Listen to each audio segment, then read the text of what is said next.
সরকারি চাকরিতে কোটা ব্যবস্থা সংস্কারের দাবিতে আন্দোলনকারী শিক্ষার্থীদের অপমান করা হয়েছে দাবি করে এর প্রতিবাদে দেশের বিভিন্ন বিশ্ববিদ্যালয়ে বিক্ষোভ করছেন শিক্ষার্থীরা।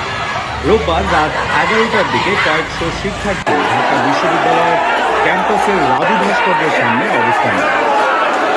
রাত 12টার পর যুবলীগ, স্বেচ্ছাসেবক লীগ ও ছাত্রলীগের নেতাকর্মীরা শাহবাগে অবস্থান নেয়। এ সময় শাহবাগ ইন্টারসেকশনের একটি অংশে ছিল বিপুল সংখ্যক পুলিশ। অন্যদিকে চট্টগ্রাম বিশ্ববিদ্যালয়ে কোটা বিরোধী আন্দোলনকারী শিক্ষার্থীদের উপর ছাত্রলীগের হামলার ঘটনা ঘটেছে। এতে 2 জন আহত হয়েছেন।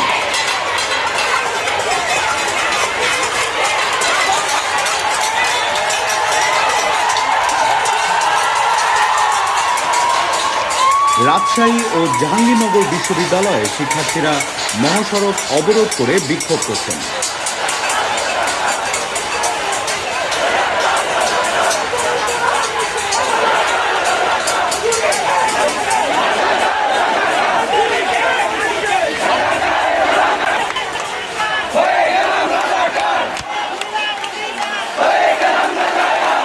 প্রতিবাদ মিছিলে চাইলাম অধিকার, হয়ে গেলাম রাজাকার বলে স্লোগান দিচ্ছেন শিক্ষার্থীরা।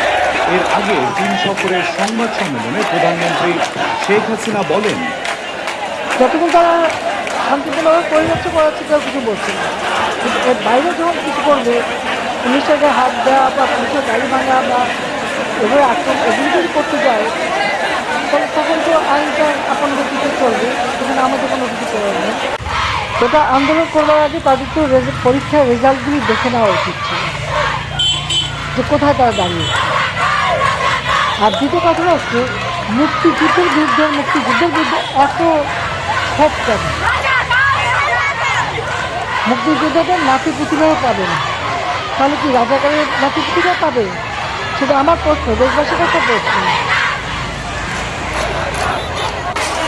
রাত 11টায় ঢাকা বিশ্ববিদ্যালয়ের রোকেয়া হলের প্রায় 100 শিক্ষার্থী হলের গেট ভেঙে মিছিল নিয়ে বের হয়ে রাজু ভাস্কর্যের সামনে যান। সেখান থেকে শামসুন নাহার ও সুফিয়া হল থেকে শিক্ষার্থীরা মিছিল নিয়ে অবস্থান নেন।